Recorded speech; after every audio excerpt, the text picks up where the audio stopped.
അല്ല, ആര്യ രാജേന്ദ്രൻ ഒരു കളവും കൂടി പറയുന്നുണ്ട്. ഇവര് വണ്ടി കുറുകെ കൊണ്ടുവന്നിടുക ഇത്. അത് വീഡിയോയിൽ കൃത്യമായിട്ട് ദൃശ്യം കാണുന്നുണ്ട്. എന്നാൽ ഇവര് പറയുന്നത് അങ്ങനെയല്ല, ഞാൻ അങ്ങനെ ചെയ്തിട്ടില്ല. എനിക്കൊന്നും ഓർമ്മ വരുന്നില്ല. നീ കിടന്ന് ഉരുളൊന്നും വേണ്ട, ഇക്കാര്യമേ എനിക്ക് നല്ല ഓർമ്മയുണ്ട്. CCTV ദൃശ്യങ്ങൾ പുറത്തു വന്നതോടെയാണ് മേയറുടെ വാദം പൊളിഞ്ഞത്.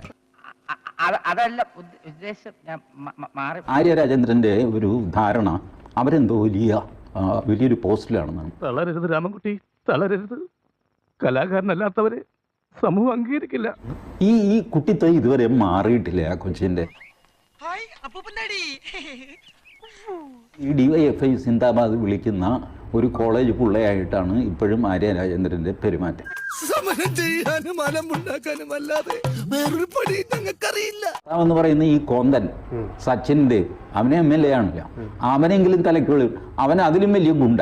അങ്ങനെ ചെയ്തത് നന്നായി, ഇല്ലെങ്കിൽ ഈ കേസിൽ ഞാൻ ഒറ്റപ്പെട്ടു പോയനെ. കുറച്ച് തലയ്ക്ക് വിളിവുള്ള പക്വതയുള്ള ആരെങ്കിലും വെക്കുക. ലേശം മെന്റൽ ഉണ്ടോ എനിക്കിന്ന് സംശയിക്കുന്നവരുണ്ടേ. വെറുതെ എനിക്കൊരു കുഴപ്പമില്ല.